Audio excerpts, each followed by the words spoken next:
What's up, Podcast Nation? This is Aren't You Funny, aka Drew, bringing you yet another episode of Peace of Mind. This is episode 10. Count it 10.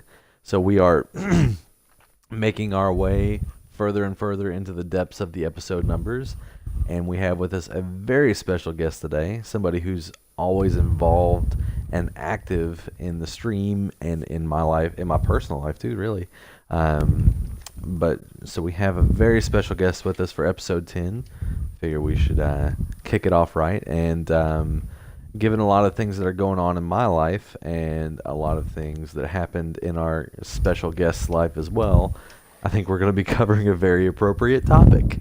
So before we get into that, I'm going to do my usual disclaimer of, though I am a mental health therapist by day, I'm not your mental health therapist. And this is not intended to replace anything you have going on, professional, personal, or otherwise. This is purely just kind of a food for thought, thinking outside the box kind of thing. So we definitely don't want you to think that this is oh, I'm going to come in and get therapy with Drew today. Like, not the case at all. And if you're just really struggling and you're really thinking about ending your life, or you thinking about I really want to hurt myself, or I really want to hurt other people, there are resources, but I'm not the best one. Especially since this is released later than it's recorded. It's just, I'm not going to be the best resource. However, if you do feel that need, then you can feel free to reach out to the National Suicide Hotline, or you can reach out to local crisis services for you by just Googling your city and state and crisis. And you should be able to find services readily available for you in your local area, which I think is very helpful. So with that being said, our new guest is Miss Kit, or Cass, depending on how she wants to be identified. And really, again, she's probably one of the most active people that I've met, and one of my most unexpected friends. Also, probably one of the smartest females I've ever known in my entire life. Well, smartest people, period, really. But she's probably one of the smartest people I've ever known. So I think that she's going to be able to drop some knowledge bombs on us today. And so Kit, would you like to introduce yourself a little bit further?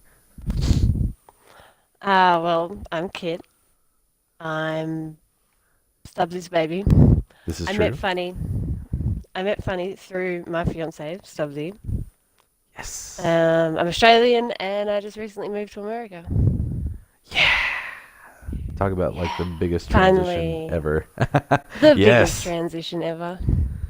Yes, soon to be wifey. That's very accurate. Soon to be wifey. So for those of you that don't know, Stubbsy is the guy that I've known since I was 3 years old, and is bar none my best friend. He's been family to me since we've known each other.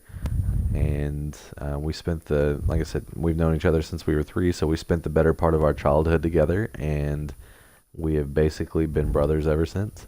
So fortunately, Kit here was interested in video games and played Destiny with Stubbsy, for those of you that know the Destiny realm and know the video game realm. So when Destiny 1 was hot and popping, we did lots of raids together and other fun things, and we just kind of got to know each other through that. And so, through that experience, Kit kind of became one of my really good friends, and I steal her from Stubbsy all the time. So all the time. I do. I just had lunch with her to commemorate her return to the States permanently now, not too long ago. Mm-hmm. So that was awesome.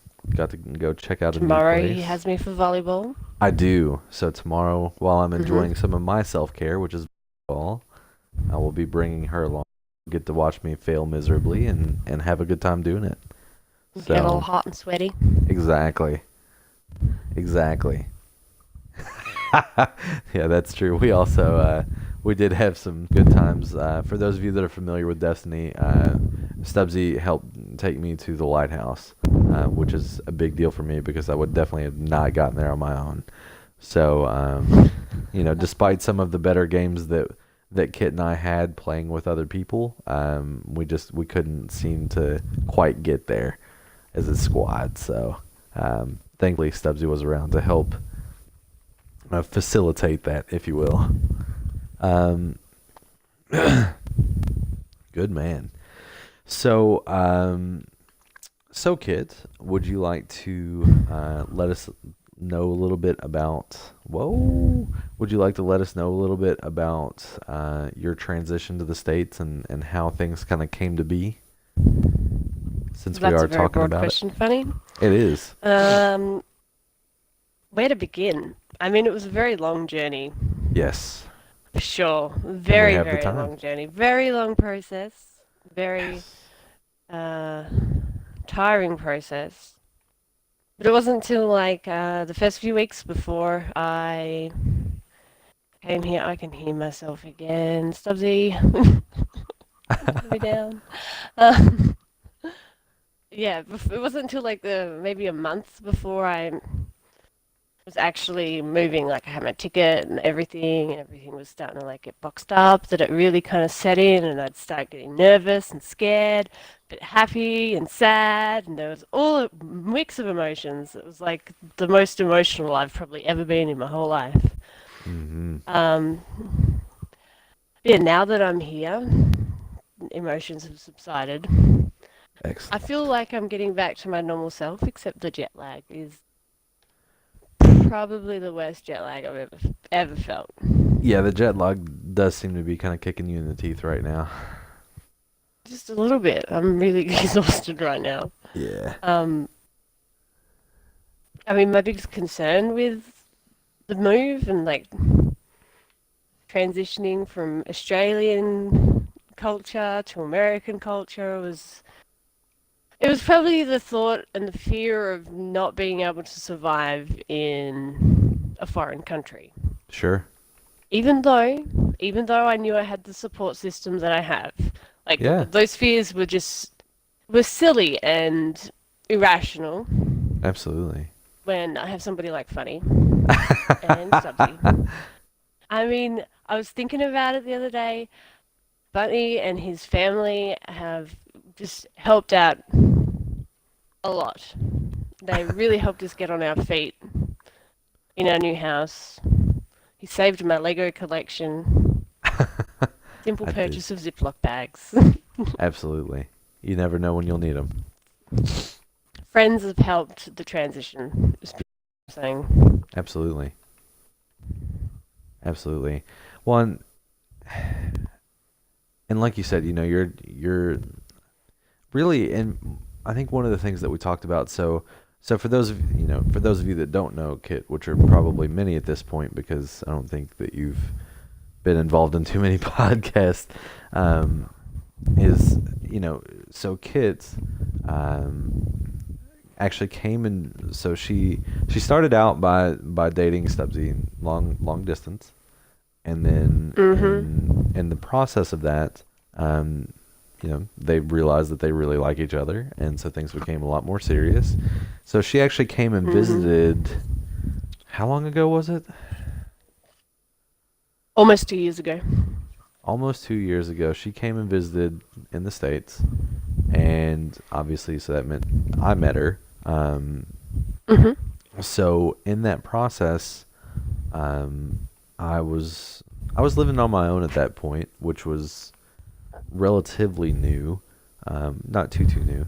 When I was with my wife, um, and so, but it was the first time that I had really moved out from underneath my parents, and so regardless, the point being, um, her and Stubbs were able to kind of get a first-hand experience of that and see what it was like to kind of be out on your own. Um, and I mean, Stubbs had been out on his own previously anyway, but Kit got a chance to see what that was So like would in the I. States. Yeah. Well, but you got a chance to see what that was like in the States. Um, Yeah.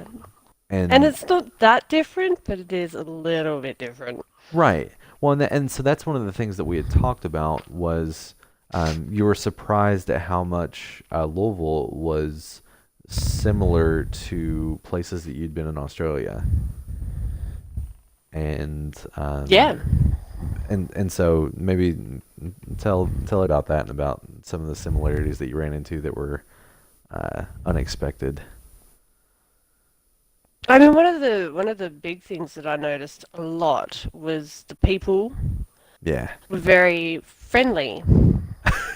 That was um, probably a little bit more than what they are in Australia. In Australia, they're not very nice sometimes. sure. Um, They can be dickheads. that's a good way of putting it. Um, but yeah, one of the things that Funny would say to me a lot is it's you're gonna probably have to correct me here, Funny. Big town with a small town feeling or something like that. Exactly. Yeah, yeah, yeah. It's our so You would say Louisville is that our to me little big all the town. time. Yeah. A little big town, yeah. And see, I come from Hobart, which is the smallest capital city in Australia. Island below the island. And it was a little town. Louisville felt exactly like that, just on a much larger scale. Like Yeah. there's like 5 times the amount of people in Louisville than there was in Hobart. So yeah, that was one of the biggest things. It's like I'm not used to these freeways or Yeah. expressways. I don't know if it's the same thing. It All the might be. above. All of them, like the highway was a 2-lane highway. That's it was just immense difference. Yeah. One in your like similarity making brain, I think one of the things that you'd said was that Louisville was actually very similar to what you'd already experienced. It was just that your experience had a lot more green in it. If that's is that accurate? Oh yeah, Tasmania is a very green place. Yeah. All hills and forests and mountaintops and like Australia is the flattest country in the world, yet I lived in the one state that wasn't flat. used to, You used were to the hate all the enigma. hills. Oh yes, very green. Wasn't used. Yeah, there's a lot of green around here. Yes. It's all trees lining the streets Yeah. and all those sorts of things. But there's no hills. There's no mountains. I can't see anything off in the distance. Louisville is very flat. Yeah, well, Mm. we'll say most of Louisville is. I mean, there's definitely parts that are not, for sure. But yeah, for the most part, yes, I'd agree.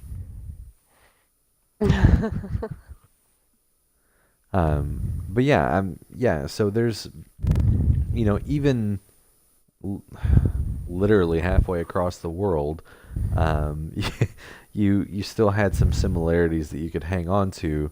But even then, it's still a tough transition because I mean, it's a completely new place, completely new um, culture, completely new everything, and it's not necessarily like nothing is familiar, but there was definitely plenty that was different enough to be like, whoa, like this was unexpected. Um, I think one of the things that you had said in particular um, was, which still makes me laugh now, is that you felt like you kind of had to check yourself a little bit more and like filter a little bit more than you normally would, especially back home. I still do. I still filter myself. Like, Yeah, especially around Stubbs' family. Like, they're very straight edge. Like, yeah, wow. I don't really ever want them to meet my parents because they're Aussie. yeah. They're very Aussie. I filter out my Aussie a lot. Yeah, Like, even now, even sometimes, like, even right this second, I'm filtering out my Aussie. I was hesitant to say the word dickhead before. yeah. And that was not the word I wanted to use. Right. Well, I mean, you can use whatever words you want, so like, feel free to go for it. Um, but yeah, I mean, that's so. Yeah, and it's funny because again, they're both English speaking places. They both, have a lot of different parts of lots of subculture and lots of differences between regions and all the things that you would expect from a larger country. But even then, even within that, you still had a drastic amount of differences that you still are adjusting to even now, even after having visited here for 3 months previously. Um, Right. which I don't know, like it still kind of makes me laugh in a sense because I'm like, I feel like you've always fit in, and I feel like you've always, um, it's never been one of those things where it's like, oh wow, she's gonna have some major adjustments to make. Um, I think if anything, the biggest adjustment that I've seen is just the lingo, because I mean nobody calls them jumpers here; they call them hoodies or sweatshirts or whatever, you know. And the fact that you don't even really say many R's, like that's something that everybody will be like, oh well, you're not from around here, like we're too lazy to say I R's, do you know. I do get very worried that people won't understand me. I say this to Stubbsy a lot. I'm like, they're not going to be able to understand me. And I get it all the time. And he's like, Yeah, yes, they will. Yes, they will. I'm like, but I hate repeating myself. right, right. And we Well, and yell I at mean it each other. was I'm like, it's garbage. And he's like, it's trash. I'm like, it's garbage. yeah, yeah, But absolutely. yeah, I'd find the biggest thing for me is the fact that right now, currently, I have no idea where I am. Yeah. Well, and that's another thing. So, Stubbs, see, you've been through more transitions than you thought. We were just talking about this beforehand, and about, well, maybe we could talk about some of your big transitions, and I'll talk about some of mine, et cetera, et cetera. Getting ready for the podcast episode, and she's like, "Well, I've only been through one big one. Like that's it." And I'm like, "Well, there's more than you think." Well, this So is all kind of ties into the one, though. Like, it ties into it, yeah. But I mean, I would consider them different adjustments. So when Kit came here and visited a couple years ago, when she visited, she was in Stubbsy was in a different house, and so when he was in the different yeah. house, that's where you'd stayed, and we got out and took you around Louisville and got you used to things a little bit, um, and really you're not far from where you used to be, but it still feels completely different just because the city's mostly unfamiliar to you. So Yes. it's those little things like that where it's like, okay, well, I'm here, I'm in this random place. How do I deal with this? And yet you decided to do it. And I could be wrong, not want to put words in your mouth, but I would assume that you did it, out of love for Stubbs and out of love for being in a new place and making me, or I'm sorry, making. That's what I get for reading chat, and for making a new life, together. Um, but even then, it's still difficult. Like even if it's something that wasn't forced, it's still a huge. It is. And still, right now, even though I'm a week in, it still hasn't sunk in that I'm here to stay. It's Absolutely. something I always wanted to do, which made it a little bit easier. Sure. I always wanted to leave Tasmania, not Australia. I'd Right. never really thought about, like, I wasn't going to always leave Australia straight away. I knew to follow my dreams and to follow my career, I would one day have to leave Australia. I just didn't expect it to be this early on in my life. Sure. Well, and I think a lot of people would argue that now would probably be the best time to do it because you aren't established yet. You aren't fully invested in anything yet in your life because you still have the opportunity to even if you decide that you wanted to do a completely different career altogether, you could do that because you're still young enough that you can make that recovery. It'd be a different story, and you'd be able to do it for sure. I mean, anybody can do it. It's just really hard, and a lot harder than it needs to be sometimes. So yeah. Um, so point being, um, you've had a drastic amount of changes in your life and transitions, both large and small.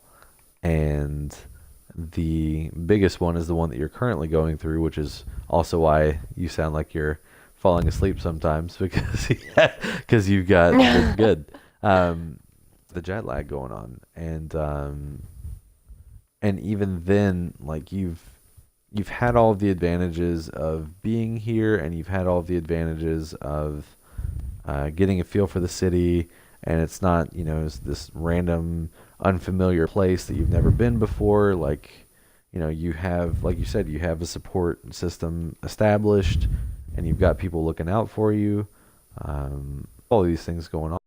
But even then, it's still a tough transition, just because you've got so much going on, and it's still uprooting your life completely and starting a new one, more or less. See, you call it uprooting my life. I call it continue, like finally starting my life. For the longest Yeah, time in Australia, my life was on hold because I was going through the process of getting my visa, moving yeah, country. I couldn't start a new job. I couldn't start anything because I was leaving and I had no idea when I was leaving. So really my life has been uprooted for the last 2 years. absolutely.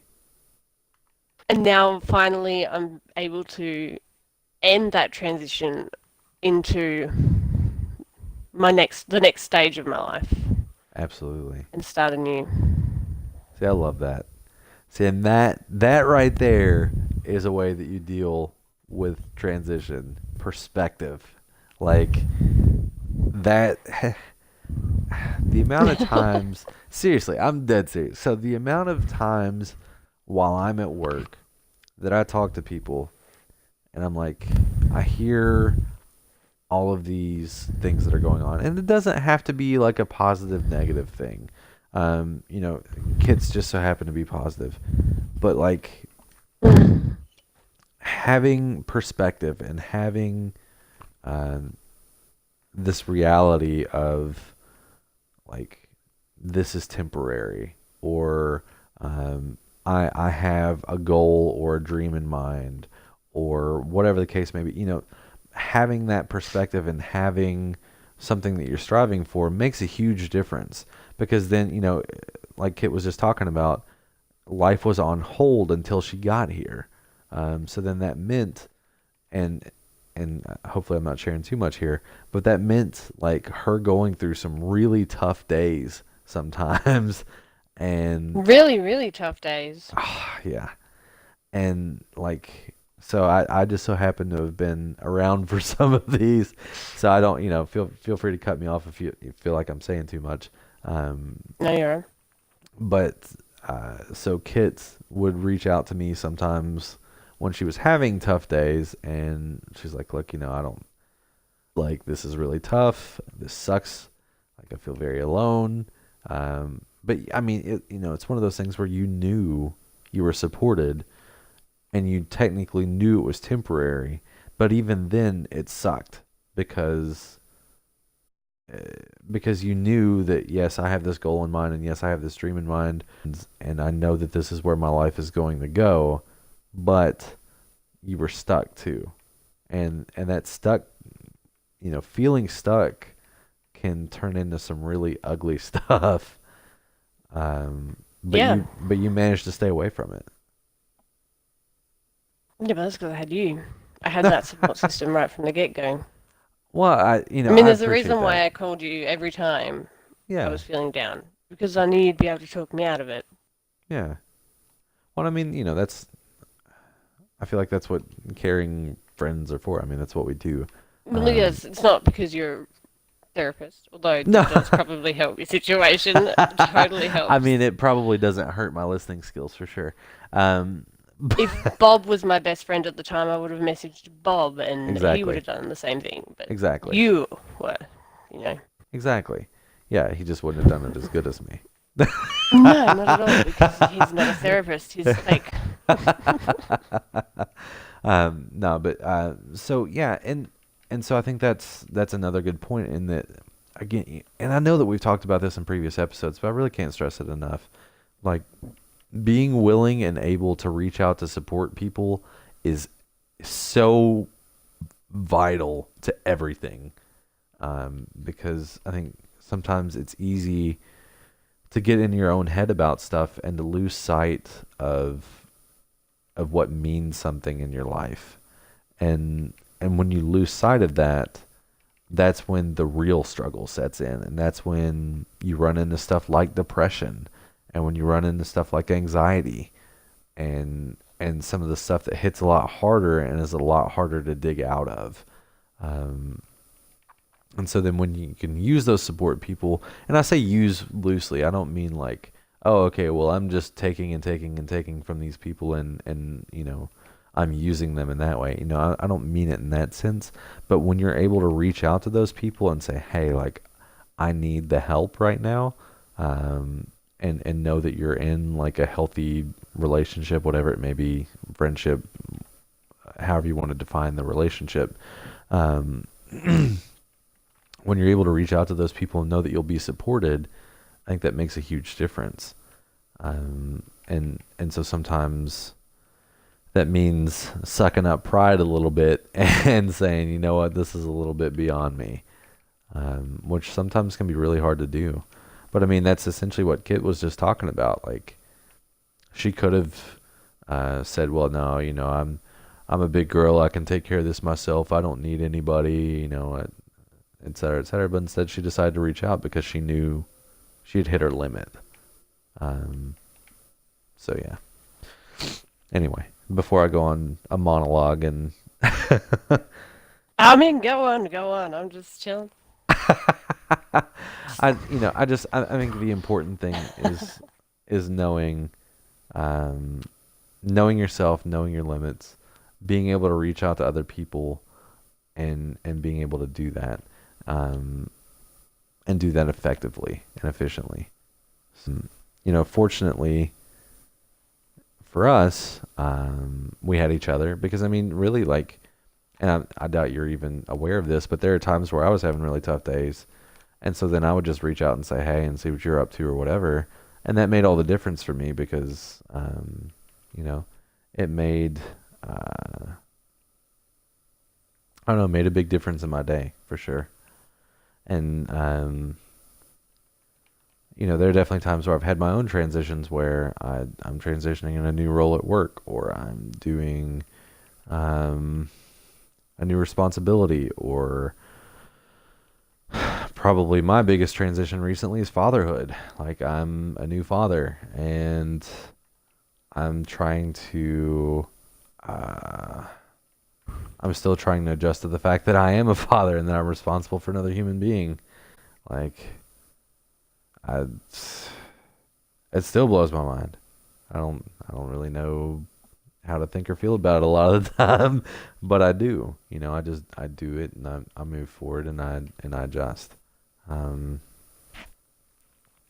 but then, when I have those days where things are particularly tough, and either I don't feel like reaching out to other people like my wife or whoever is going to work best for me, then I'll reach out to people like Kit that I know are available and that I know will be there to support me. Um, so yeah, 100% funny. I'm always here. exactly. See, and I know that. Like, I know that even if we're busy or even if we've got something going on, when we're available, we'll make it happen. Um, and I think that Always. that's something that's at least to me is invaluable. I really don't. I think that people overlook that a lot and say, "Oh, well, I've got lots of friends or I've got lots of people around me or whatever," but they don't really understand it or appreciate it for what it is until it's gone. And then once it's gone, it's too It's late. it's not lots of friends. It's the friends, it's all well and good having a lot of friends, but you really just need those one or two friends that are there for you like we are for each other. Absolutely. Yeah, I think quality over quantity is has always That's been yeah, that's what I'm trying to say. yeah. quality over quantity has always been a big thing for me. It just makes the most sense. Yeah. Um, so I know you mentioned, reaching out to your support people um, and that being a big contributor to how you dealt with things. So what's something else that's kind of helped you, I don't know, get your mind right, or um, that that what's another way that you dealt with it? That you dealt with either the process of the transition or making the transition or whatever the case may be. Well, really, I really get through things. Personally, I get through things a lot better if I set myself goals, Absolutely. daily goals. I'm a very task-oriented person. I like order in my life, Absolutely. and throwing this transition into, doing all of this has just completely thrown it up into disorder, really. Yeah. And the only way I really got through it was by setting myself goals every day. And if I, small achievable goals, if I accomplish them, then it's great. Yeah. You know, Yeah. never. So I realized my limits and what I could achieve, and I would go out and do it. And I would just do it straight away. Just rip it off like a band-aid every day. I go, right, I need to do this, this, and this, and I'd do it. And then I'd yeah, sit on my ass for the rest of the day and feel really accomplished about it. And it worked. I'm here. absolutely. Yeah. So, well, and so I'm hearing a couple things with this. One of which is that you knew yourself, and you know that because you're a very goal oriented person, you're like, okay, I need to give myself tasks to do. Which Yes. again, then you can feel that sense of accomplishment. And then not only that, but on top of that, when you had the tasks, you didn't tackle everything in one day. That a lot of people are tempted to do, where it's like, okay, well, I've got this big thing. I'm just going to go get all of this now. Like, I'm just going to go do all of this, and it's all or nothing. And so then I have to take on the big mountain instead of doing what you did, which is just chipping away at the mountain until it becomes a lot more manageable. Oh, yeah. I had to. For the longest time, I was looking around, compartmentalizing everything that I needed to do. Absolutely everything, from the start to the finish. And it would give me a headache. And then I'd get overwhelmed. And then I would have to, sit down because I'd be tired. Yeah, So I needed the smaller goals to do it. absolutely.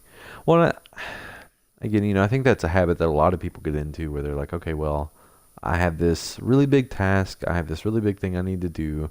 So I just need to grin and bear it and do it because that's what everybody else does. That's what Nike tells me I need to do. So that's what I'm going to do. Yeah. But that's, Just do it. Yeah, yeah, yeah, totally. exactly. This stream not sponsored by Nike, but, Totally not sponsored by Nike. totally not. No, no, not even. Um, no, but in all seriousness, like I think that a lot of people again feel that need to, okay, well, I'm going to take on the mountain, and that works for some people, but I think the amount of people that works for is kind of um, over exaggerated. I don't think that I don't know, that's probably not the right word, but I think the amount of times that actually happens and that actually works for people is a lot lower than people think or realize. I think that a lot of people think, oh, okay, well, this person had this big task or this big dream, so they must have done it all at once. It's like, I don't know about that. Um, and I think specifically for something that you can speak on in particular, Kit, and others in chat can speak on, is streaming in particular. So, um, one of the more newsworthy things that I think people that are just listening to the podcast and have never really been involved in the streaming space will be aware of is the whole Drake Ninja thing, right? So that Yes, yes. For people that aren't aware of Twitch, they would have said, "Oh, okay, well, this Drake guy, or I'm this Drake guy, yeah, like no, no Well, Drake, that's what I said. right, I right. had no Who's idea who Drake? Drake Who's this was. Drake guy? No, so people would have gone and said, okay, well, who's this ninja guy? He came out of nowhere. It's like, well, I don't know about that. Like he's been streaming for a while. He he kind of has an idea of what he's Yeah, doing. he'd been big for a while. Exactly, and so, and then another one that another one that comes to mind is the whole Doctor Disrespect thing. So he, again, he's one that's like, oh, well, he kind of came out of nowhere. It's like, well, he'd been streaming for several years before he, quote, blew up. And now people know who he is, but they didn't exactly. So 6 years. So people didn't see all the work that went into it beforehand, and they didn't see the chipping away at the mountain of, if you want to say making it big or however you want to put it. They didn't see the work going into that, and so when you stop and really look at it and analyze it, it's not this overnight success. It's the culmination of a lot of smaller steps that came to fruition in what looked. For them to make that happen, they had to be streaming. They had to, first of all, they had to start streaming, and then once they started streaming, then they had to gather a following. And then once they gathered the following, they had to use that gathering appropriately to continue to leverage their growth and to continue to network and grow and grow and grow and grow and grow until the point that they got recognized by somebody that had connections somewhere that was then able to put them on the map a little bit more and continue to grow until everything kind of came to fruition, and now all of a sudden they're ninjas playing with Drake. And it's like, oh, okay, well, maybe it was that particular event in itself was unexpected by a lot of people. But the fact that something like that was going to happen eventually for somebody, I think is indisputable, because again, people that aren't familiar with the streaming space don't know, but that it takes a long time to make that kind of stuff happen. It doesn't just come out of nowhere. And people like Kit, in particular, will say, okay, well, I'm going to take these things. I'm gonna look at my checklist, and I'm gonna make it first of all a realistic checklist, and then I'm gonna take this big goal and break it down into smaller steps. So Yes. And the key word there is realistic checklist. yeah, I mean, it's all well and good having a goal and having a large goal, but you really gotta know your own limits and how much you yourself can do within a day absolutely. Or a week, or a month, or a or a year. week. Yeah, I go daily goals, um, absolutely, more because I get that accomplishment feeling every day. exactly. Um, and they are smaller goals then as well, and you just feel like you're getting somewhere quicker. Absolutely. Well, and progress is easy to measure that way because it's an immediate feedback kind of thing. Yeah. Absolutely. Yeah, and I think for anybody that's thinking about starting out, they're like, oh, well, maybe I need to make a to-do list, or maybe I need to make a checklist. Starting out small and starting out on things that you can immediately measure will help make that habit a lot easier to do. Because then you do have that immediate feedback. You know exactly how much progress you're making. You know exactly how helpful it is in that moment. But there's also nothing wrong with setting a bigger goal that you'll eventually reach, with these smaller goals being accomplished. But yeah, I think Kit's absolutely right, 110%. And I think that's something that's super helpful. And like you said,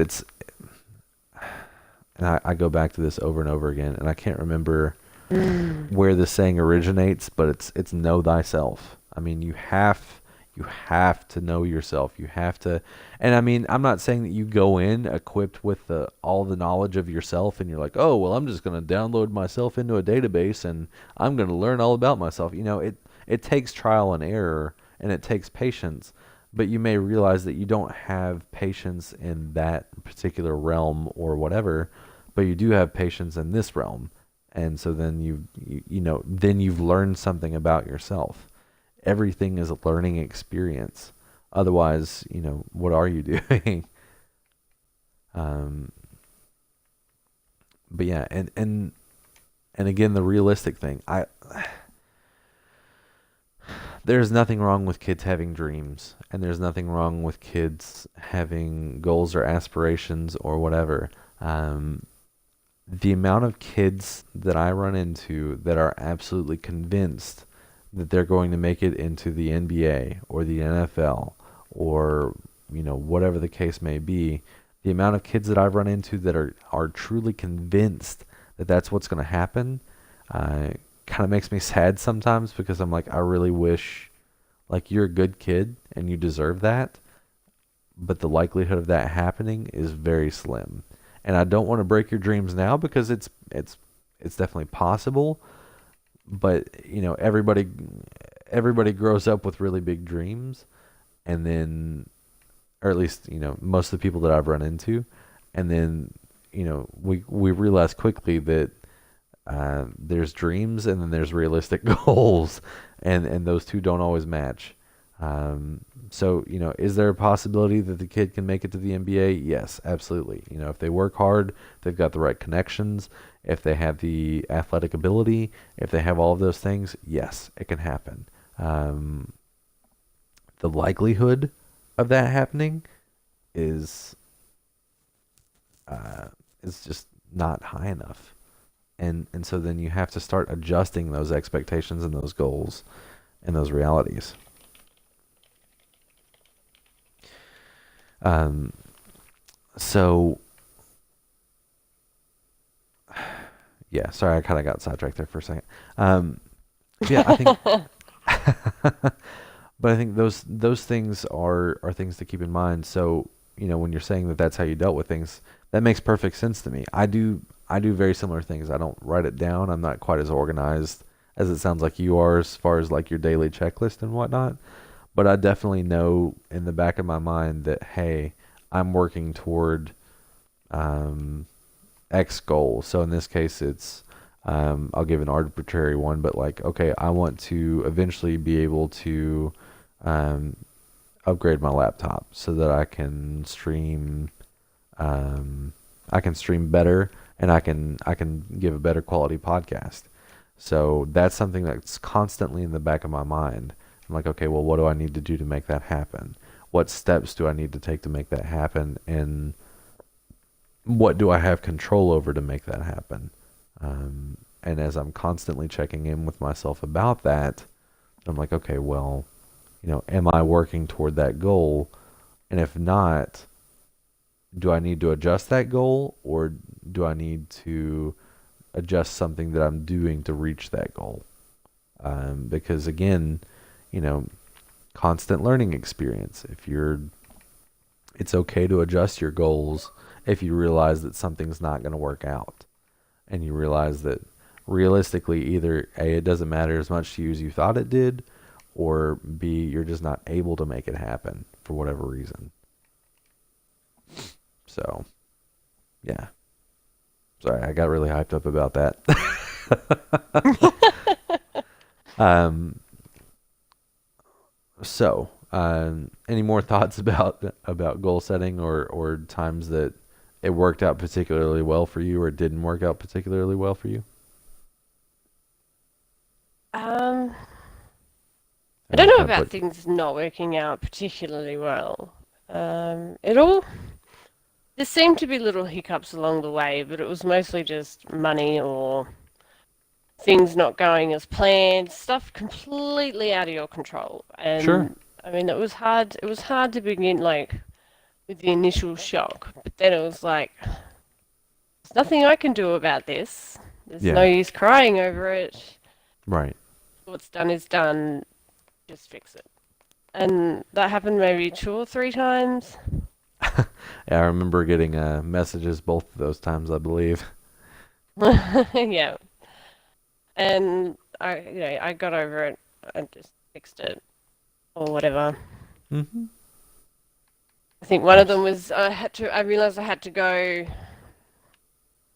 have a medical and all these sorts of wonderful things, and then it was like, oh, that takes that long to do, and mm, I was then crunched for time. I realized I had to go and travel all around Australia to do all of these things, and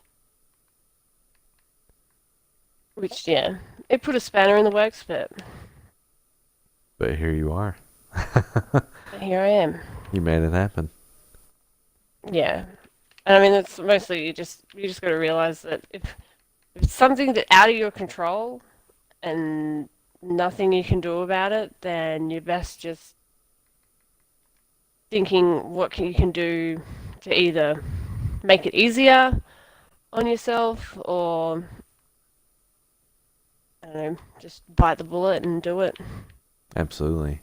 That was my biggest thing. Just biting the bullet and doing it and realizing that this just had to be done. Had to Absolutely. be done. I kept telling myself that a lot actually. It has to be done. Yeah, I remember you saying that specifically to me several times. You're like, you know It what, has to be done. funny man, this sucks, big ones, but it has to be done. And ultimately, my goal is still the same. I'm coming to the States, so I'm going to do what I need to do to make it happen. Yeah. Absolutely. Yeah,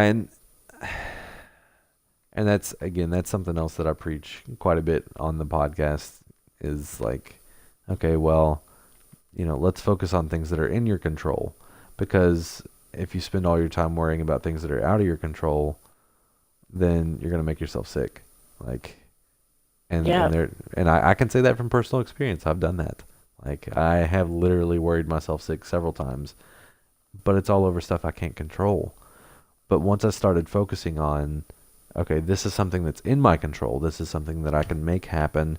This is something that I can influence in some form or fashion. Completely different ballgame. Then all of a sudden things are manageable. I can breathe.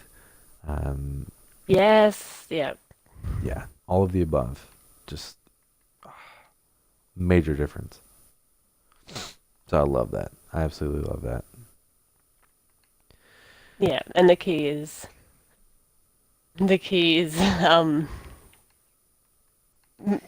trying to get yourself out of that mindset. Like it's really hard once you're in the slump to get Mm, out of it. But once you get absolutely. out of it, that feeling is so much better, and you're actually working towards whatever you need to do. And Mm, absolutely. Absolutely. See, this is why I love having you on. Like we gel well anyway, but we have very similar ideas about ways that things should be done. And it's nice hearing it from somebody that's not me. Um, it's nice knowing you're right. Is that I'm not saying that I'm right because I mean we could both be completely what? wrong, but it's nice hearing that there's somebody that has very similar thoughts to me that has had it work in their favor, for sure. Um, Yeah. so I can definitely feel justified in that. Um, so do you feel like there's anything else in particular that really kind of helped you get through those tough times, or anything? No, really, it was just the goals and support system. Absolutely. That was really all I needed. Absolutely. Well, I again, I don't want to put anything out there that you feel is false, so feel free to correct me if I'm wrong. But I Mhm. think you have a pretty good. Obviously, you have a good head on your shoulders anyway, but I feel like you're also very Mhm. secure in yourself. And there, Definitely. every, everybody has their own insecurities. Don't get me wrong. I'm not saying that you're completely perfect and that you have, no faults, no flaws, no nothing. Not at Um, all. I'm a little bit arrogant as a fault. well, I wouldn't have called you that, so that's definitely an interesting insight. Um, but I think that, well, I think there's a huge difference between confidence and arrogance. I think you're very confident in yourself, and you have every right to be because you have numbers on your side, and that, and so you know, so I think that there's, um, you're pretty comfortable in your own skin, and I think that in itself um, makes a huge difference. Whereas somebody like me, that it took a lot of time to develop that comfort. Um, it seems like as long as I've known you, you've had that comfort, and you've had that kind of self assurance of, I know that I'm doing the right thing, or at least doing the most that I have with, or I'm doing the most with what I have. Um, Yeah, definitely. Pretty much from school era, hmm I've had that sort of confidence. Like I knew that I was doing the right thing for me or for my schooling at the time. It wasn't until I Absolutely. hit college that I kind of faltered in that. I think that's just natural part of life, though. Really? Yeah, I screwed up totally in college. So this is something I don't know. I'm a little Okay, intrigued by okay. this. So college in Australia is like the end of high school for you. I should Okay. probably clarify that. Okay. Um, yeah, I mean, I didn't know what I wanted to do, and I wouldn't say screwed up. I Okay. didn't know what I wanted to do. I didn't know what career path I wanted to take. So there was no real point in me going to college. I didn't Mm, need to. I still went anyway. sure. Um, but because I had no idea, like I didn't know that I wanted to be an astrophysicist. So I didn't do the math. I didn't do. I mean, I'd already done the math, but that's regardless. I didn't do like the physics or the science or anything like that to prepare myself for the degree. Sure. So, it was kind of like 2 years wasted, but hey, I had fun doing it. And it I was an mean, experience. yeah, exactly. Exactly. That's what I mean by screwed up. Which Yeah. Was that isn't you really didn't use screwing your up at all. well, I mean, you just didn't use your time as efficiently as you would have liked. No, and I mean, I went straight to work. I I gotcha. um, I got a job as soon as I could get a job, as soon as I was of legal age to work, which is 14 years and 9 months in Australia. Interesting. It's Um, 16 here. Well, technically it's not 16. It's like some places it's 15, but the general consensus is 16 years old. So sorry, that was just something I didn't realize was in but Australia. yeah, Okay. I started working from the age that I could. And I held Yeah. a job. I got my certificates in aged care and looked after old people, and I did that for several years. I ran a kitchen in the nursing home. I did that for several years. So, it's like I didn't particularly. I say I screwed up college, but I mean, in terms of long-term goals, I did, if you know what I mean. Yeah, in a But sense. at the same time, I was working. Right. I So, mean, you were still doing things. Um, yeah. yeah, absolutely. Interesting. So, yeah, I mean, like, I think in the grand scheme of things, like you said, I wouldn't call that necessarily a screw up, but I can see that as a source of frustration for sure. And like, okay, well, I wish I would have done this with my time instead, or I wish that, whatever. But like In you a said, sense, you also made the most out of it, and you're I'm continuing to glad I make the went most to out of it. work.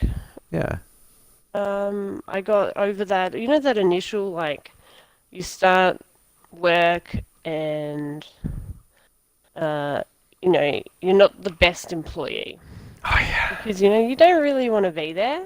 absolutely. It's work. And, yeah, I got over that pretty early on at a young age. So, Yeah, I became a good employee, a lot sooner than what I probably would have if I had absolutely. gone to work after school, after all of my schooling, and then I would have been a really bad scientist. So, I'm quite glad that I went the way around that I did. Absolutely. So see, and again, what was it that happened? You transitioned, right? So you transitioned to the Oh, work yeah, world, transition. So, roll credits. We're done. No, I'm just kidding.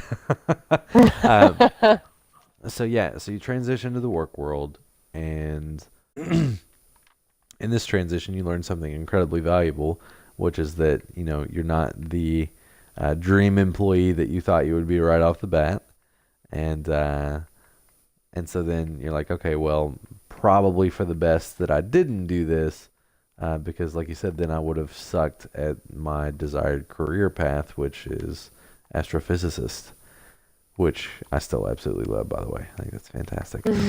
Um, I do. So, oh, excuse me. Um, so yeah, so then you were able to make something valuable out of a previously just kind of desirable but mostly undesirable experience. Uh-oh. Whew. Okay. Um, so yeah, I mean, you made the most out of a previously mostly undesirable experience, and you were able to learn something about yourself, and then in the process you were able to make things easier for yourself later. So it turned into a win-win, even though it definitely didn't start that way. Yes, I made the most of it. Absolutely. 100%. Um, so let's see.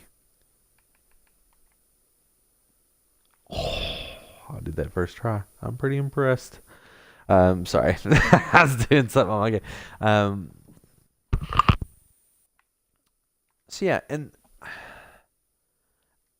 I think that for a lot of people, that transition into becoming a worker for the first time is romanticized in a sense, because I think a lot of the times people think, okay, well, I'm going to go into this work and I'm going to make all this money and it's going to be super easy and I'm going to be the best employee ever and I'm going to get all this recognition and I'm going to get all these pay raises and life's just going to be Mm-hmm. great.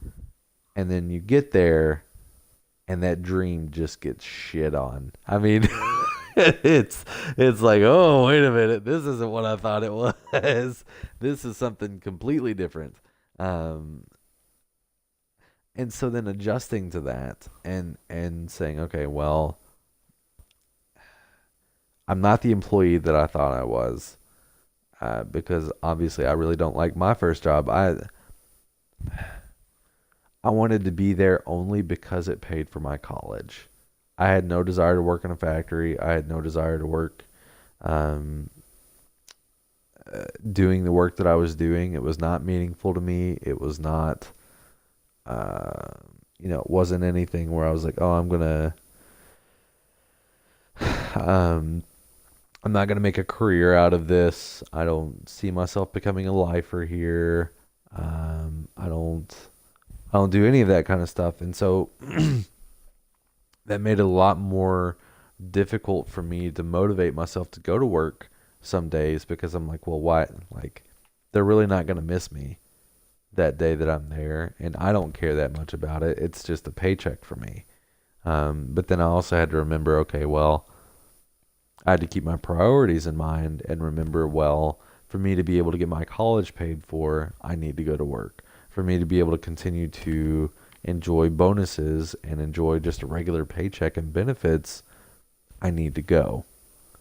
And technically speaking, I need to go be a good employee because I need to be able to stack my resume. I need to be able to um, learn how to work in an environment, and I need to be able to get used to being an adult in a sense, and branching out into the work world. And then there's also a lot of other benefits that I didn't realize, which is that if I'm considerate of my employer, they'll be considerate of me down the road when it comes time to writing a recommendation, or when they get a call from my future employer and they're like, oh, well, tell me about Drew. Tell me about how he does in the job.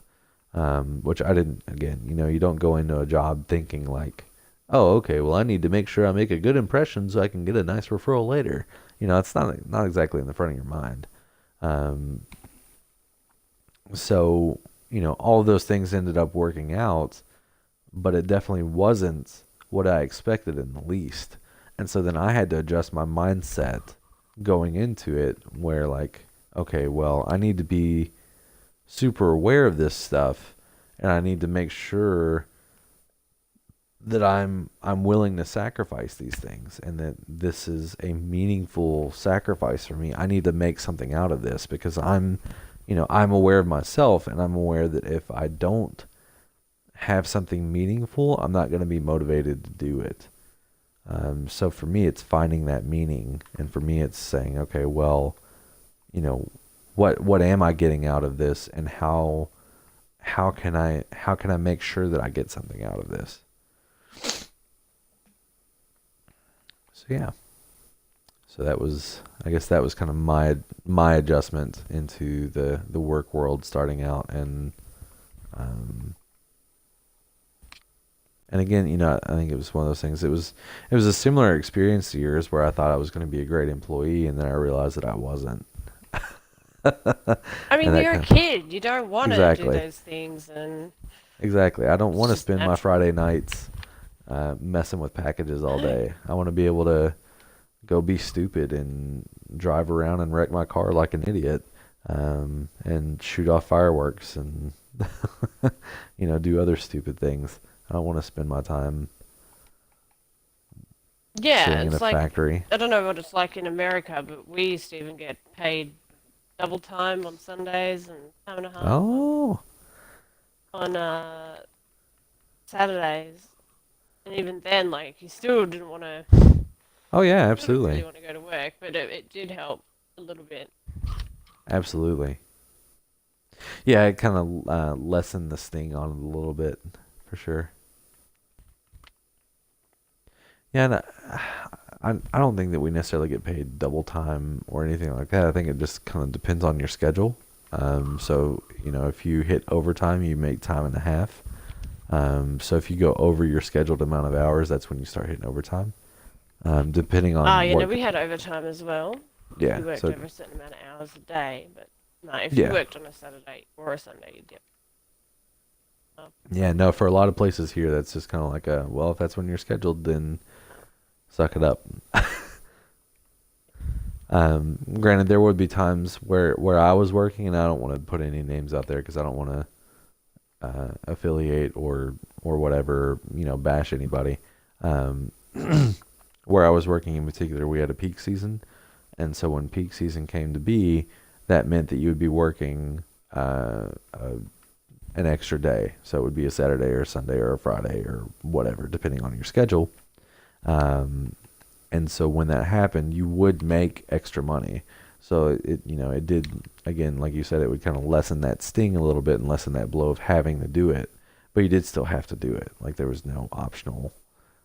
And if you tried to get out of that by calling in on that day, you would get like triple the punishment for doing it than normal. So, and that was an upfront. This is going to happen if you do this thing. Like this is not optional Mhm. for anybody. Um,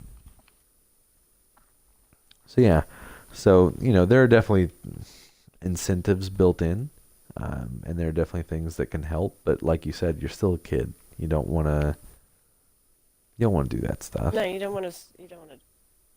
No. So yeah, I think it's just it's one of those things, and I know you don't necessarily have this experience yet. At least I don't think so. Um, but so Sam asked a good question earlier, um, about whether or not I was talking about my first venture into the workforce in general, or if it was what I went to college for. So even when I went to college and I got my degree and I had started working in my preferred field, um, there was still an adjustment period for me, and there was still, um, if anything, that made things even scarier for me, because now I am doing this thing that I've put a lot of investment in, and I essentially am doing what I'd planned on doing when I'd even considered having a career.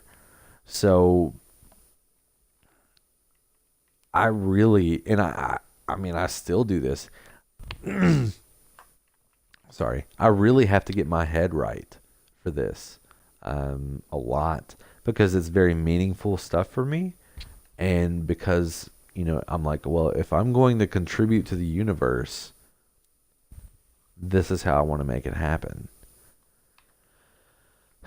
And so, I took the time to get a master's in counseling psych because I want to do it right. And it's required for me to be able to do the job that I want to do, which is mental health therapist. Um, because they don't want untrained people tinkering around with people's lives. Imagine that. Um, and so, you know, eh, the whole aspect behind it was daunting. And I really, again, even now, I still have to get my head right to do this job, because I don't want to screw it up. I don't want to have wasted my time investing this, to figure out that this isn't for me. I mean, I know that that's always a possibility for anybody, but I don't want that to be the case. And I also want to make sure that I'm good at what I do, because that's meaningful to me. Um, Not just because it's a field I care about, because me as a person, if I'm going to do something, I want to do it well. Um, I don't want to waste my time with being subpar. I'm okay with being average. I don't want to be subpar in anything I do. Um, I feel like that is failure on my part, because if I'm going to commit myself to doing something, I want to do it. Um, so, with all that being said, again,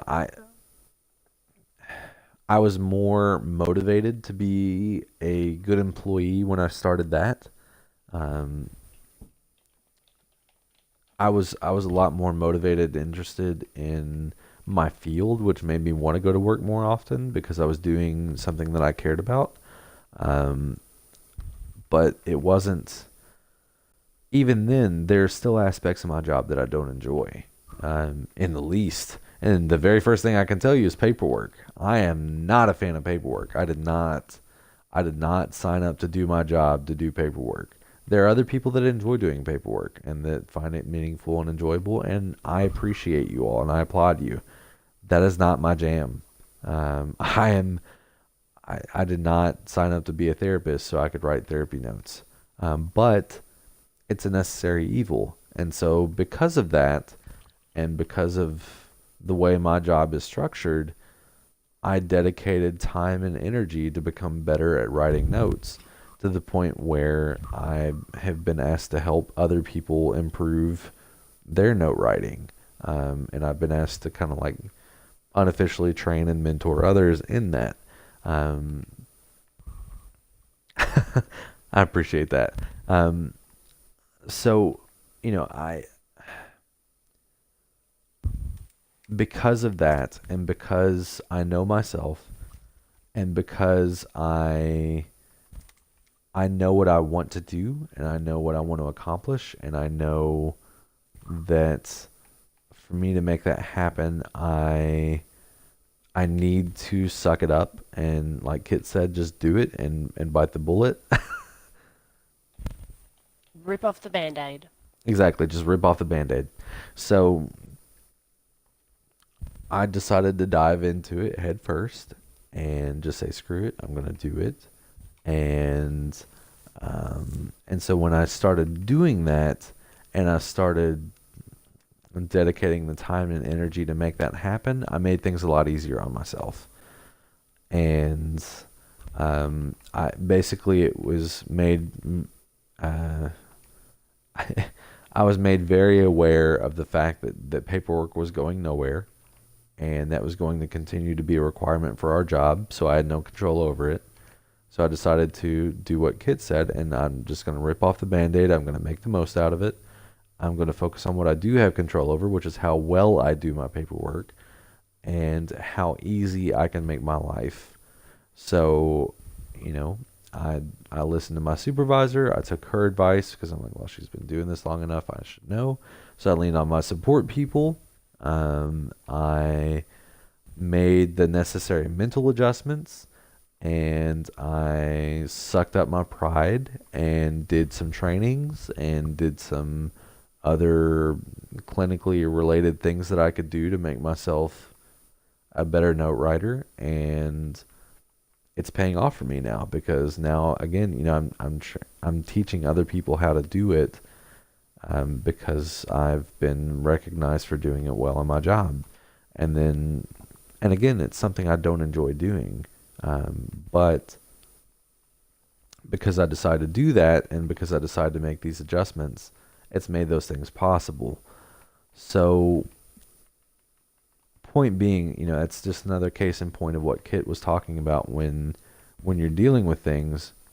If you can find your motivator, if you can find what makes it worthwhile for you to do whatever it is that you're doing, it becomes a lot less of an effort and a struggle and a lot more of an art and a lot more of a possibility and a lot more of and a lot more of a learning experience instead of a struggle. So, so yeah.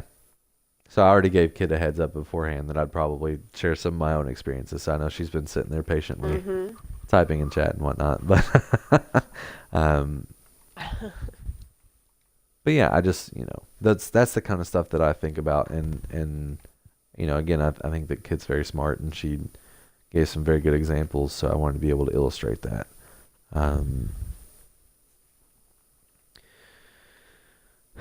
So trying to think. I mean, I could talk about adjustments all day, every day, which is part of another reason I wanted to make this. Um,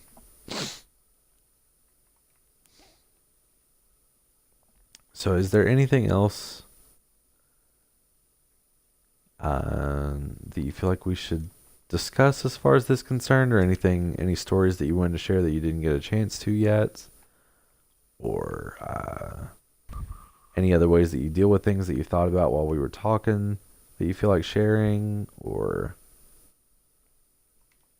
anything along those lines? I mean, I feel like you've already talked about a lot, and we've talked about a lot together, but I want to make sure I'm not missing anything, or feel like there's something that we should put out there that we're not.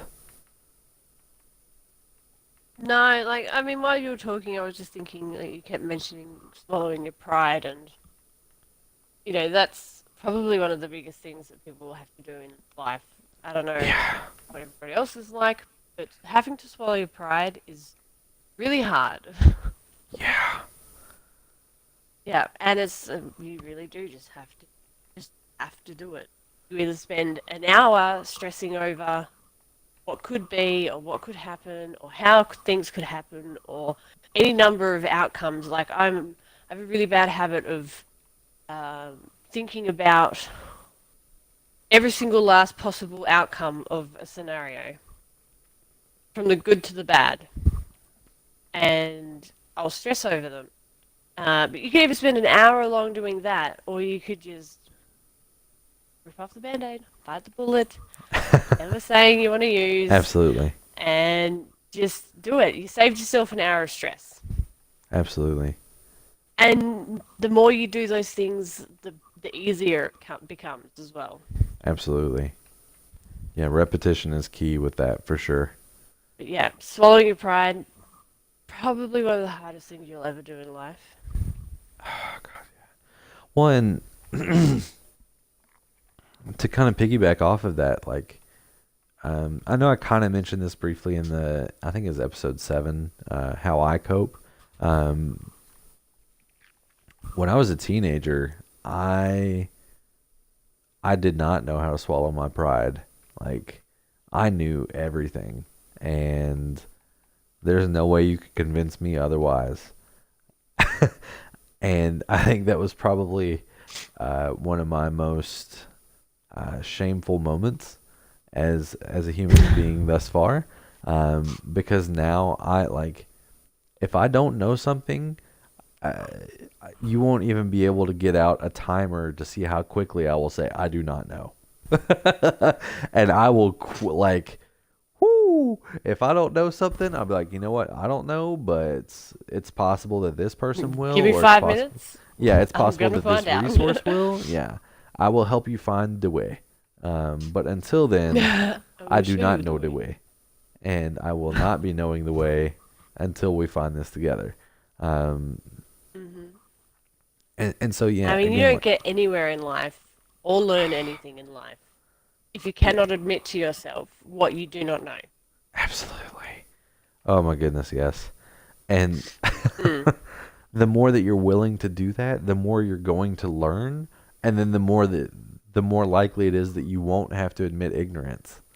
So essentially, by admitting ignorance up front and not knowing something, you're setting yourself up to have the answers that you wanted originally.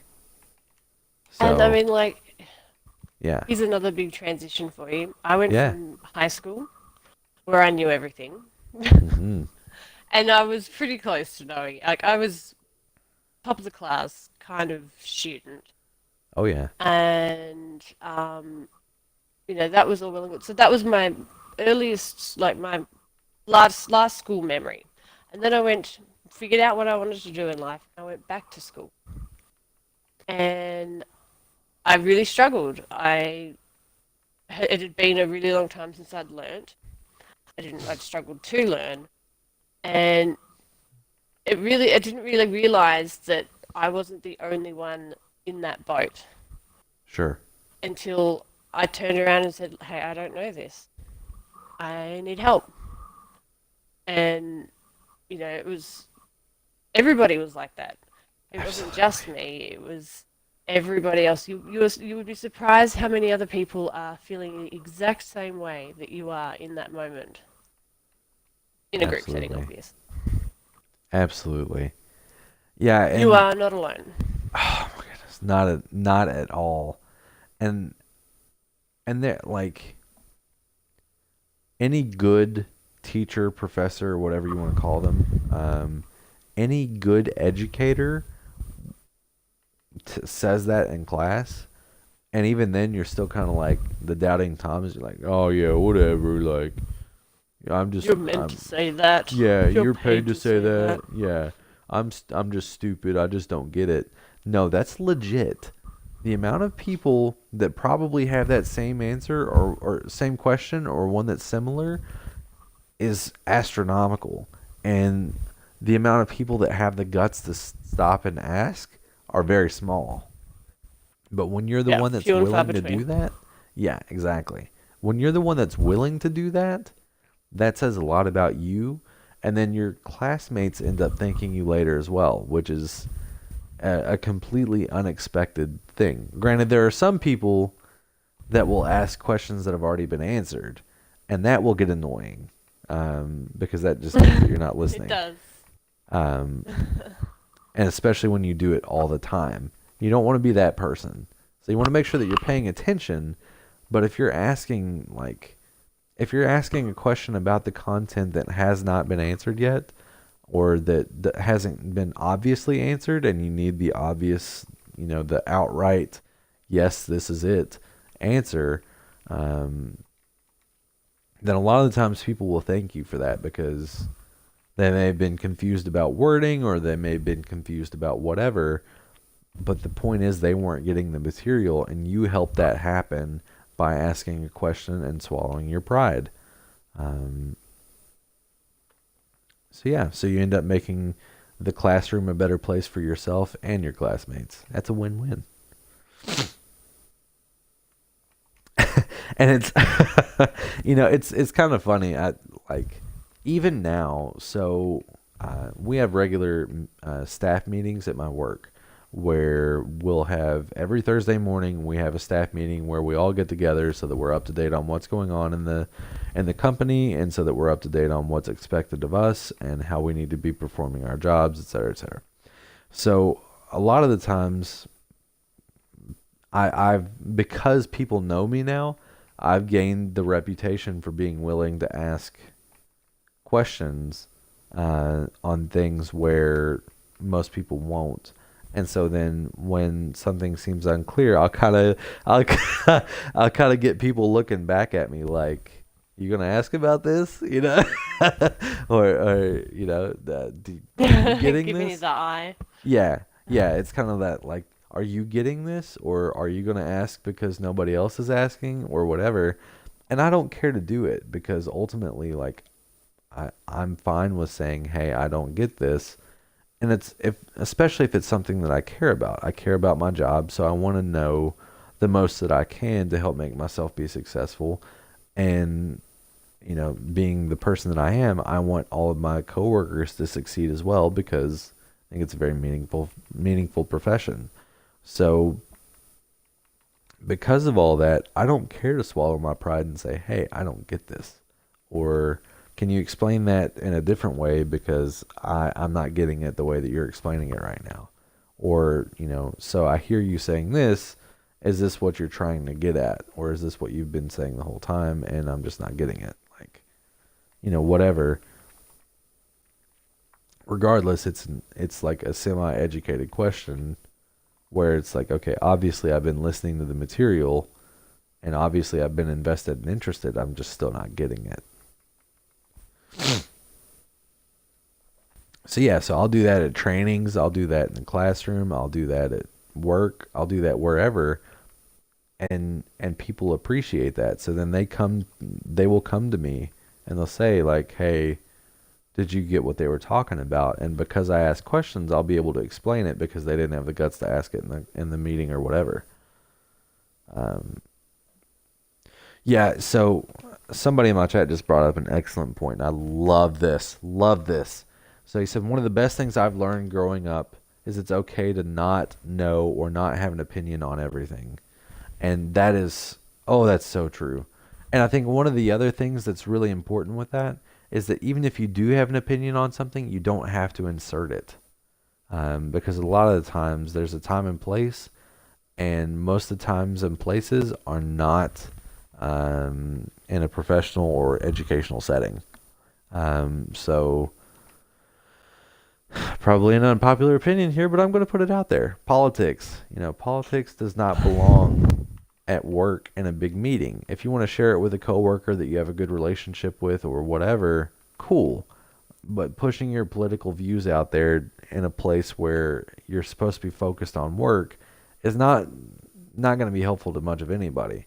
And instead, it typically creates a work environment you probably don't want, which is one that's not necessarily hostile, but it's one where people start kind of treating you or looking at you a little bit differently. Um, or if you turn out to be um, the super opinionated worker, or if you turn out to be the one that always has to have the last word on stuff, you'll see that a lot of people stop interacting with you as much as they normally would, or if they do, it's in a very limited or different way. Whereas, you know, if you're willing to kind of sit on things a little bit and not insert yourself in everything, you'll find that a lot more people actually ask for your opinion than just being annoyed that you're giving it all the time. Um, or, you know, they'll respect the fact that you're willing to say like, you know what, I just really I don't get it. I don't know. I don't really care about that one enough to say so, or, you know, whatever the case may be. Um, but yeah, not having to have input on everything is incredibly valuable. I appreciate that so much. I think that's an excellent point. Kit, do you have anything to add? I know I kind of went on a tangent. No, no, not at all. You're good. Okay. Um, but yeah, so um, and I I know I keep coming back to it, but I think it's so true. Just knowing yourself and being willing to, and not even just being willing to admit things, but being able to essentially kind of sit down with yourself and have a heart to heart on like, okay, I know that I really am or am not knowledgeable in this field, or I really do or do not have an interest in these things, and being willing to do a lot of like, I don't know a better way to put it, but introspection. So looking at yourself and looking at your own ideas and thoughts, uh, and then making sure that you're consistent with those, because a lot of the times that's where, and this could turn into a whole different episode, but identity conflict comes into play. So like feeling like you're having to wear a bunch of different hats, or feeling like you're having to be a bunch of different personas. Um,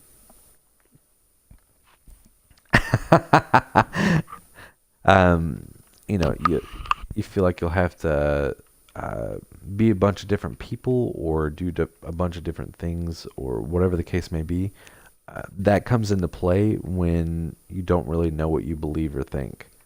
And so then when you don't know what you believe or think, or you're interested in or not interested in or whatever, then you end up having this identity crisis where you're this person in this scenario and you're this other person in this other scenario.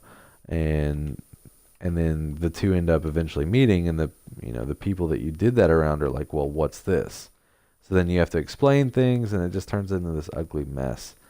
And it could all be avoided if you just already know up front, in general, and I'm not saying for each specific situation, but just like in general what you do and don't believe.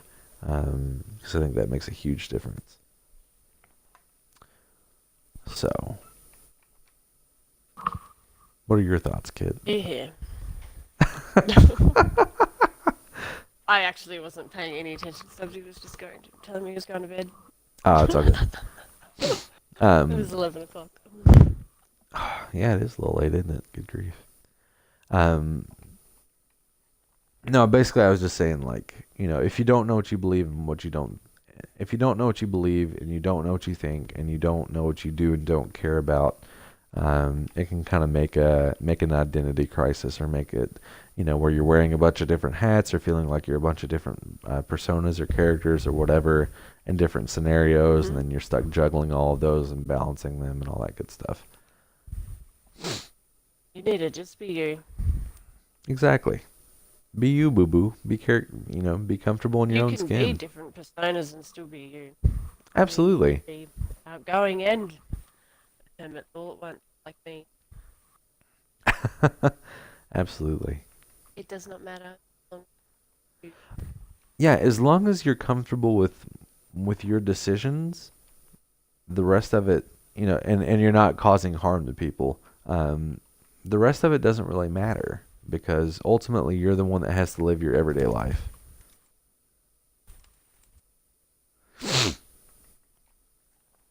So then you're the one that ends up having to deal with, yeah, you're the one that ends up having to deal with the repercussions of your decisions. So you gotta eventually be comfortable in your own skin to say, like, yep, this is me, or no, this isn't me, and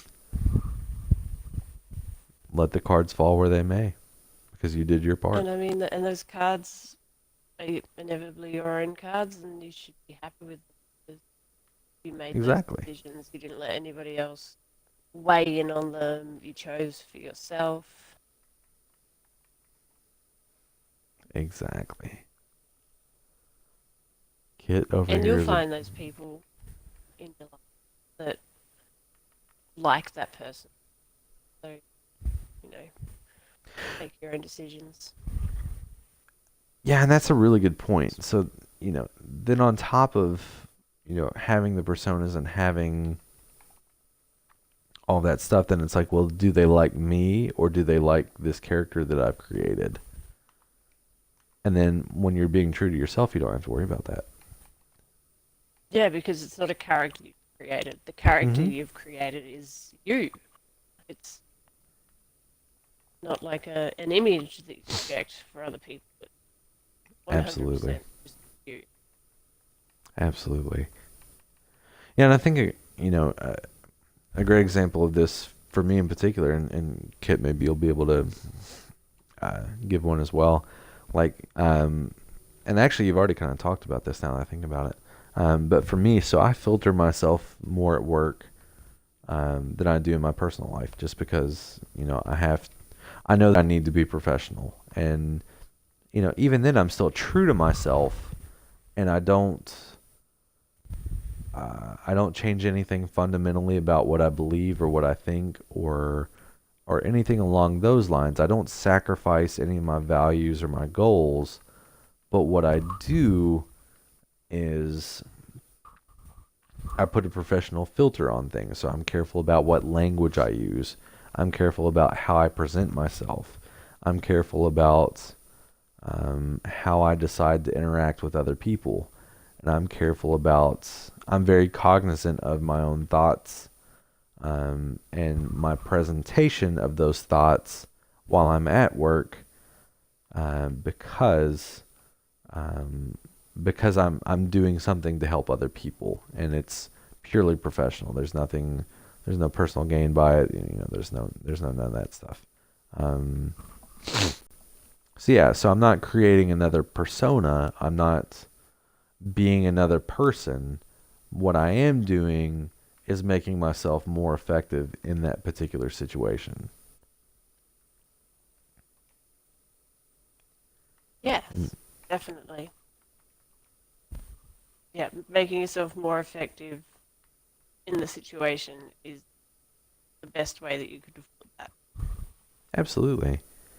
And so, Kid, I know that you talked specifically about filtering out your Aussie a little bit when uh, when you're around. I've been told I'm very abrupt and direct. I'm a very direct person, and uh, and people that don't know me often take that the wrong way. Mm, So in certain situations, like meeting their fiance's family or being around them, or going to work, as Fanny said, you find that you do feel to yourself a little bit. However, that's the only time I ever will do it. I'm a mm-hmm. very big believer in being myself, and I part of me part of me is my Aussie nature and directness. People think I'm a bitch. I've said in the past, so don't mind me, guys. I'm just a bitch, and people have turned around and like, no, you're not a bitch. You're just direct and honest. And I Exactly. hate that. Um, but it's because that's me. I still be me, and if people don't like that, then they're worse off for it Exactly. because they don't get any kit in their life. Exactly. And if they don't have any kid in their life, then they can't be on a podcast with her. Exactly. But no, I agree 110%. I think that's an excellent way of putting it for sure. And again, I think there's a big difference between filtering yourself and changing yourself. And I think a lot of people get caught up on that. But it's not changing who you are, it's not changing what you believe. It's just changing how you react in particular situations. Um, Totally. And I mean, all I do to filter myself is think before I speak. mhm. I will, because I'm really bad at blurting things out. Like the thought will come into my head, and a millisecond. Uh-oh, I just lost her. I think her controller died or something. So we'll give her a second. Um, but yeah, I think that so sometimes it can be a scenario where it's like, okay, well, uh, yeah, I have this thought, and before I even get a chance to catch it, oh, whoops, it's out there. And sometimes it's not even necessarily a fully formed thought or idea, and then it turns into something ugly. And it's one of those situations where it's like, okay, I really just completely screwed this up. This wasn't what I intended at all. Now this just turned into a frustrating cluster of a situation. So how do I make this different or better? Um, This is why I was playing Fortnite before, because yeah, I had a feeling I your don't know controller died. when. So basically, the last thing that we heard from you was you were saying that you actually think before you speak, and that's how you filter yourself, because instead of just doing what you would normally do, which is just blurt something out, and then it cut out. Yeah, I was just saying, yeah, that's all I do to change like, not even change, sorry. It's all I do to filter myself is change the way I would say something, because Yeah. I've put that extra bit of thought process into it. It's still me, it's still my word. It probably just comes out a hell of a lot more intelligent than if I was to just blurt it out. Absolutely. And that in itself, and again, this would be another episode altogether. So that specifically is what I do to work with kids on ADHD. Is just stop and think just a little bit, bud. Just give yourself like a half second. If you give yourself that half second, just take a breath for a moment before you say something, like you'll be amazed how many less regrettable things that you say. Like just give it a half second.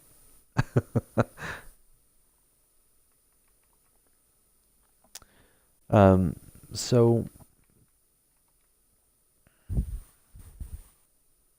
yeah, I know that we've been kind of all over the place, but ultimately, Oh yeah. um, I love it. First of all, let me just say that. Um, but I think that's ultimately what things come back to is transitions and dealing with those transitions. And so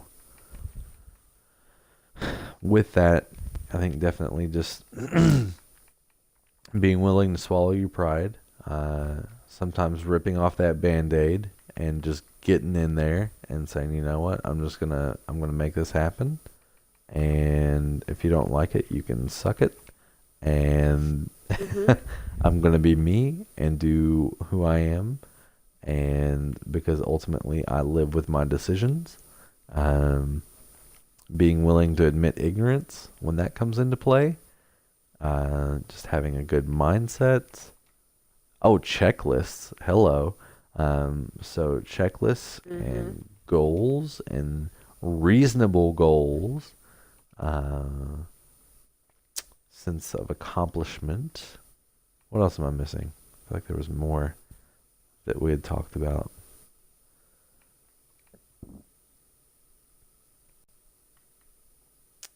Not sure. I think that covers the majority of it. Mhm. Yeah, just be you. Yep, be you. Yep, that's another one. Just be you. Just live your life, boo boo, and do you. Mhm. You do you, boo boo. Exactly. Um, You'll find a way.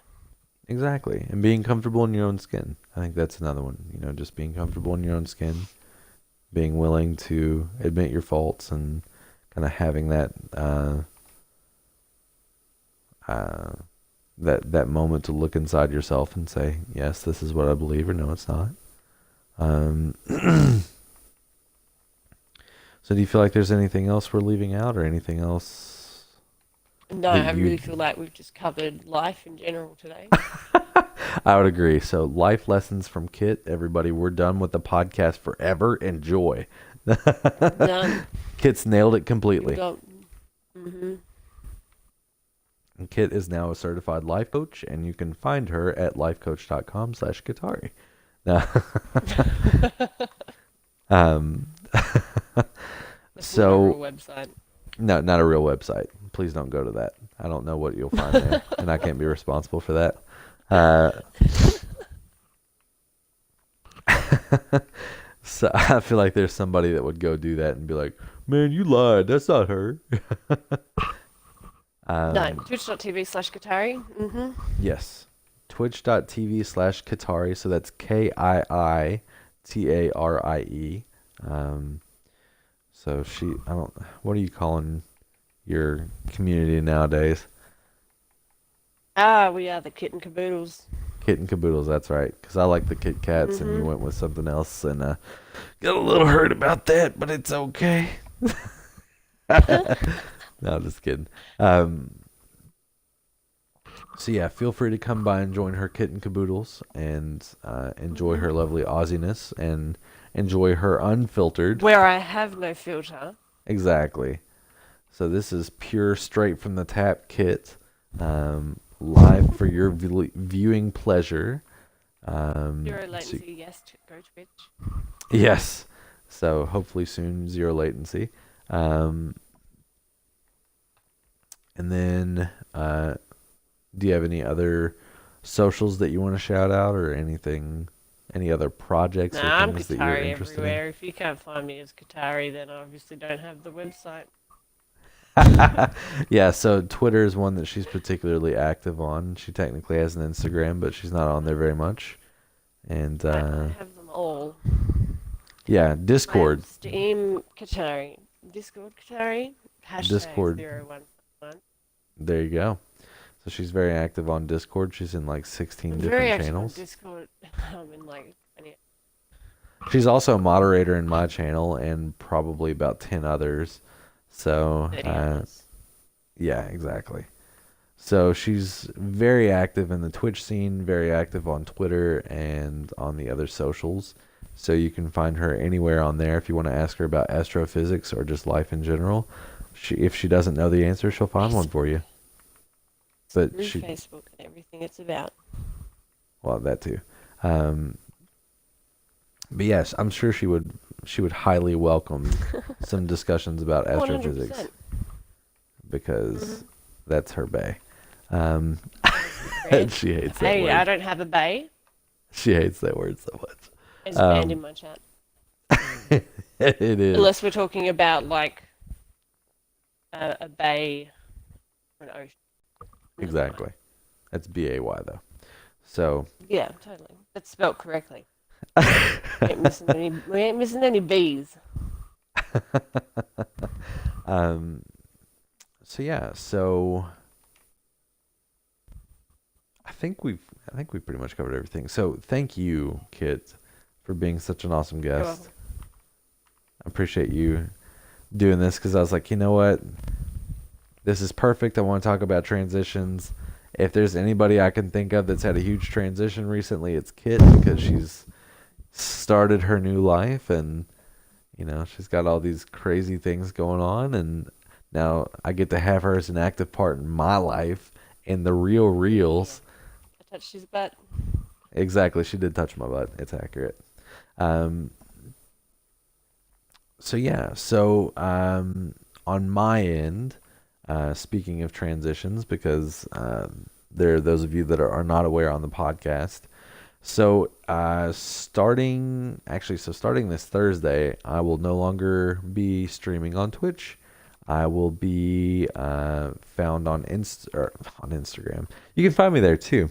But no, you will find me on Mixer. So I'm going to be giving Mixer a shot and see how that goes. And I mean, technically, if things don't work out and I'm just not feeling it, I will eventually come back to Twitch if needed. But my intention is to not do so. My intention is to fully transition over to Mixer. That will be the new platform for the podcast as far as I know, unless I announce otherwise on my socials. So if you want to catch the podcast live on Tuesdays, you can find it at mixer.com/aren'tyouffunny. So that's ARENTUFUNNY. You can find it there live, and I'll also be streaming other games other days of the week. So this Thursday I'll be doing PUBG. Hopefully Kit will be joining me, and possibly B later on. She was a previous guest on the podcast. And then, of course, you can find the podcast polished and ready to go on a lot of different places, really. But Anchor, Pocket Casts, I think that's one that's been particularly popular as far as downloads. And then Stitcher and iTunes, the podcast section of iTunes. So if you're looking for the podcast, you can find it at any of those places because Anchor is amazing and they let you upload to all those different platforms. Um, and then if you want to be able to find me on socials, you can find me at Twitter at Aren't You Funny? So that's ARENTUFUNNY. And then I also happen to have a Facebook page available. So if you were to just search for Aren't You Funny on Facebook, you'll be able to find, technically it's called a fan page. I don't pretend to have that kind of ego to call to say that people are fans of me, but that's what they call the pages, so that's what it is. And then if you want to be able to find me on Instagram, it's at Aren't You Funny TV. And then you can also feel free to send me an email at aren'tyoufuniTV@gmail.com. So if you can't find me at any of those places, I'm sorry, I don't know what else to tell you because that's a lot of different places. But I love each and every one of you. I appreciate you so much, so much for listening to the podcast because we have had an incredible amount of downloads and it just seems to keep growing. And I can't say how much I appreciate that. Each and every one of your support makes a huge difference. If the podcast has impacted you in some shape or form today or any other day, please, please, please continue to increase the reach of the podcast. Tell your friends, tell your families, tell everybody that you know about the podcast. Tell them to come listen to it and check it out so that we can continue to bring everybody at least a little bit of peace of mind. Peace out, everybody.